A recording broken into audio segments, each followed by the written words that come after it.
জনপ্রতিনিধি মানেই কি বিশেষ সুবিধা? সেই চেনা ধারণাকে ভেঙে দিয়ে ফের একবার সংবাদ শিরোনামে উঠে এলো উত্তরবঙ্গের গাজল বিধানসভার বিজেপি বিধায়ক চিন্ময় দেববর্মন। শনিবার এসআইআর হিয়ারিংয়ের নোটিশ পেয়ে সাধারণ মানুষের সঙ্গে লাইনে দাঁড়িয়ে নিজের নাগরিক কর্তব্য পালন করলেন তিনি। ভিআইপি স্বীকৃতির বাইরে অন্য ছবি।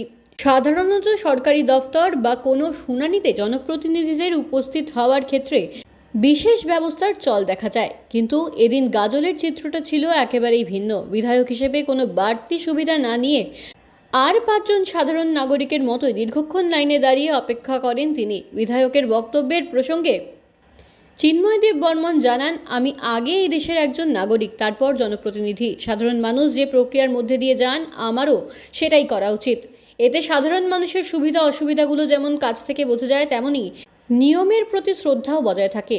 বিধায়ককে এভাবে লাইনে দাঁড়িয়ে থাকতে দেখে অবাক হন উপস্থিত অনেকেই।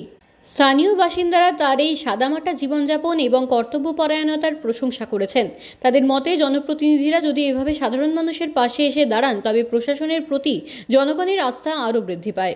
কমিশন একটা রুলস করেছে, সেই রুলস অনুযায়ী আমাদের সকলকে নিজেদের যে বিভিন্ন ভ্রান্তি, মানে নামের বানানে বা বাবার সঙ্গে যে লিঙ্ক আপ, সেই লিঙ্ক আপটা যেখানে যেখানে আছে সেখানে সেগুলো সঠিকভাবে হয়ে গেছে। আর যেখানে যেখানে কোথাও কোনো ত্রুটি রয়েছে, সেই ত্রুটিগুলো তারা দেখে সেটাকে সংশোধন করবে। তার আভ্যন্তরীণ সুরক্ষার বিষয় রয়েছে, যেমন নিজেদের সমস্ত কিছু সঠিকভাবে এক নাম, মানে ব্যাংকের বইয়ে যে নাম থাকবে, জমি কাগজেও তাই নাম থাকবে, ভোটার লিস্টেও তাই নাম থাকবে, আধার কার্ডেও তাই নাম থাকবে, প্যান কার্ডেও তাই নাম থাকবে, সংশোধন করে নেওয়ার ব্যাপার আছে। সেই জন্য আমি আমার নিজের বাবার নামে আমার একটা ত্রুটি রয়েছে, চন্দ্র আর কোথাও চন্দ্রপুর, সেটাকে নিজে ম্যাচ করে নিয়ে তারা নিজের প্রস্তুতি করবে। আমার মনে হয় এটা অত্যন্ত গুরুত্বপূর্ণ বিষয়, যেটা এর আগে কোনোদিন হয়নি, এখন হচ্ছে, এবং এর সঙ্গে দেশের সুরক্ষার বিষয় জড়িত। সেই জন্য আমি মনে করি সমস্ত মানুষের এই এসআইআর কর্মসূচিতে অংশগ্রহণ করা উচিত, সাহায্য করা উচিত, যাতে করে সঠিকভাবে নির্বাচন কমিশন আমাদের এই ম্যাপিংগুলো করে একটা নির্বাচন তালিকা তারা প্রস্তুত করতে পারে।